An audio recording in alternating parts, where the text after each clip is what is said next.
Hey, welcome back to my channel. This is Sheikh Yasin, your business coach and business trainer.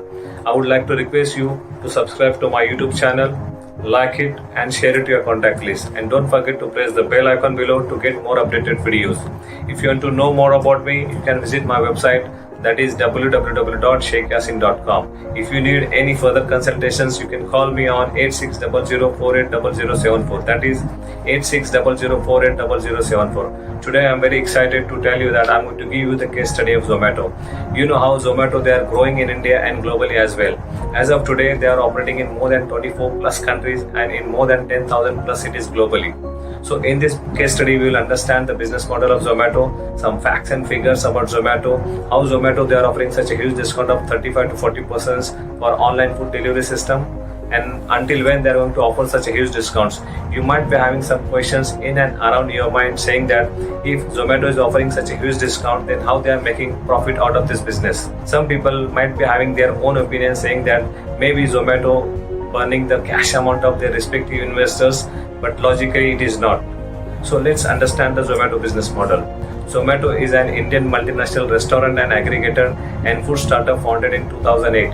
It was started by Dipendra Goyal and Pankaj Chadha. Both Dipendra Goyal and Pankaj Chadha were IITians from New Delhi. Once they completed their graduation back in 2005, they immediately joined one of the leading management consulting companies in New Delhi called Bain & Company. While working with Bain & Company, they noticed that most of the working professionals, they are spending considerable time to look for good restaurants and menu cards across New Delhi for their hunger. To resolve the burning problem of the food consumers, they got an idea and started Foodie. Basically, Foodie was a website to search for a lot of information about restaurants and menu cards across New Delhi. People immediately start using Foodie to select their food as per their choice and as per their budget, and saving lots of time before they used to spend. So Zomato started as a Foodie in 2008 and it was then renamed as a Zomato in 2010. In 2011, Zomato expanded its operation to Pan-India, to Delhi NCR, Mumbai, Chennai, Bengaluru, Kolkata and Pune. Subsequently in 2012, Zomato expanded its operation internationally to various international locations such as UAE, Sri Lanka, Qatar, UK, Philippines and South Africa. The acquisition of CTL-based food portal Urban Spoon marked the company's entry to the new market to USA, Canada and Australia. Zomato narrowed down its losses by 34% from Rs 389 crores for the financial year of 2016 and 17 to Rs 500 crores for the previous financial year of 2015 and 16. In September 2019, Zomato laid off its highest number of employees, almost 541, 10% of its workforce, working to back-end operations such as customer service, food delivery partners and support functions. In April 2020, due to rising demand of online grocery systems aimed at COVID-19 pandemic situations, Zomato launched its first online grocery systems called Zomato Market in more than 80 plus cities in India. In April 2020, Zomato's first launched contactless dining services to get ready for the lockdown world. In May 2021, Zomato further laid off 520 employees because of the COVID-19 pandemic situation. In July 2021, Zomato first time went to IPO and launched its first share with the price band of Rs 70 to 76 rupees per share in the market. Funding and investment. From 2010 to 2013, Zomato approximately raised the funding of $16.7 million from InfoAge and given them 57.9% stake in Zomato. Dipendra Goyal was holding 20% and Pankaj Chadha 7% stakes in Zomato respectively.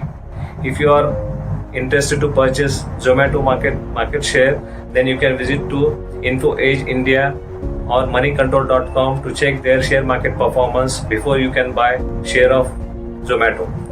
Acquisition. In the process of acquisition, Zomato has already acquired more than 12 startups globally in 2014. In the financial year of 2021, Zomato recorded 32.1 million average monthly active users, out of which 6.8 million monthly transactions on Zomato platform. Zomato present in more than 525 cities pan-India with 150,000 active restaurant partners and more than 170,000 active delivery partners at the end of 2021. You might be having a lot of questions in and around your mind saying that how Zomato they are offering such a huge discount of 35 to 40% on online food delivery system.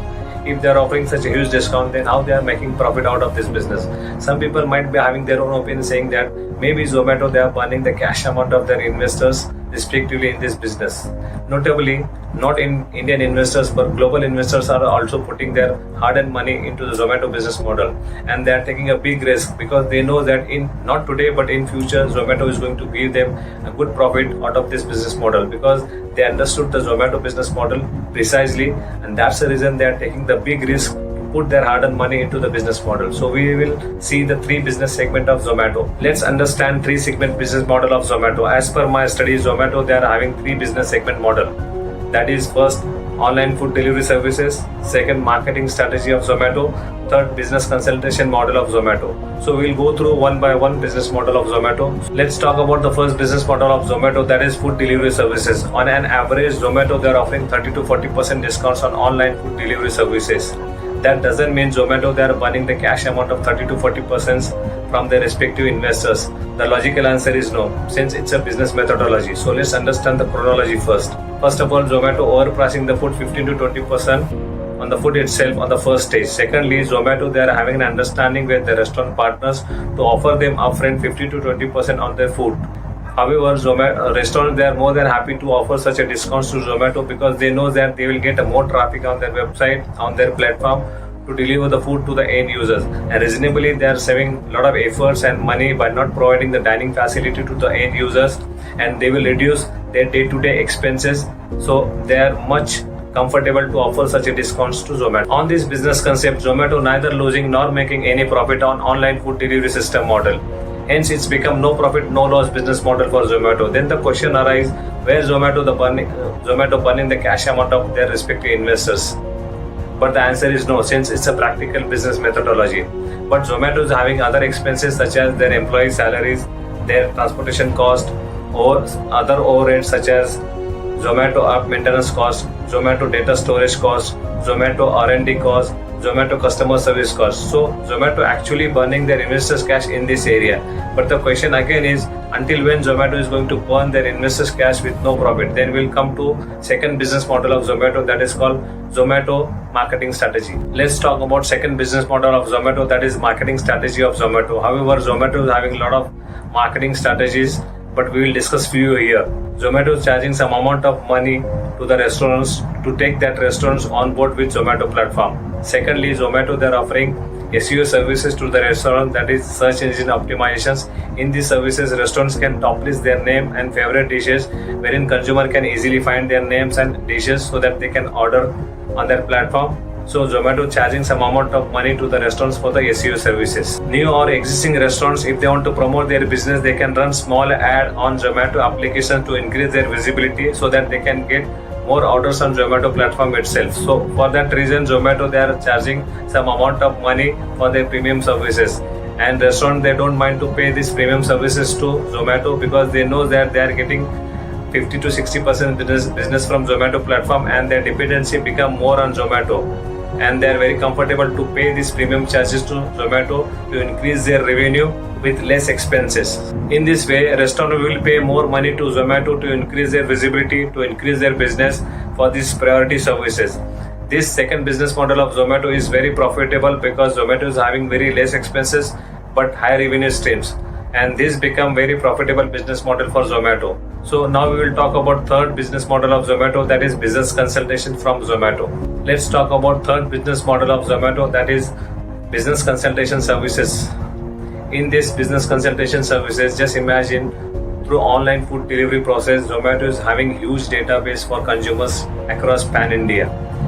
Zomato exactly knows Indian food consumers, their habits, their likes, their dislikes, how frequently they are ordering food online, whether daily, weekly or monthly, their food habits, their spending behavior, their life pattern. So all this data Zomato is holding already. So with this data, Zomato can give easily consultations for the people who wanted to avail their services. Let's say example, if somebody or someone want to try their luck in food and beverage industries, but they don't have any idea, so they can go to Zomato easily and they can ask for the consultations because Zomato is having large data. Zomato can give them precise information about Indian consumer habits, their lifestyle, their minimum spending power, their food habits, and everything about their lifestyle. So in this way, if somebody trying to get the services from Zomato can precisely give them the business model for food and beverages. So Zomato is going to charge them for a huge amount of money for this kind of consultation services, because Zomato exactly knows how South Indian people behave about their food patterns, how North Indian people will behave for their food patterns, how Maharashtrian people or how Gujarat people, they knows each and everything about food consumers habits and lifestyle. So this data is very important, but not to forget, the next industry will be data driven industry only. If you holding a solid data, then there is no way back for your businesses. So people will come to you easily, they can ask for the consultations, and you can charge them huge amount of money to give them the business consultation, to give them the business model in food and beverage industries. Not to forget that maybe in future Zomato will replace all the restaurants and they can start their own Zomato restaurants with the help of this data, because they are having a lot of investors, they are having a lot of data. So this is the power of data. They can maybe in future they can replace all the restaurants with the name of Zomato. So this is a very powerful business model that Zomato is having by holding a huge data of Indian food habits. I hope with the help of this case study, you got a crystal clear understanding about Zomato business model, their facts and figures, why investors are ready to put their hard-earned money into Zomato business model.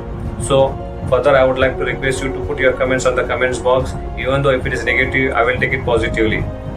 Once again, thank you very much for your valuable time, your patience and all. If you want to reach me, you can call me on 8600480074, or even though if you can drop me any queries, drop me on my website, that is www.sheikh yasin.com. Until then, this is Sheikh Yasin signing off.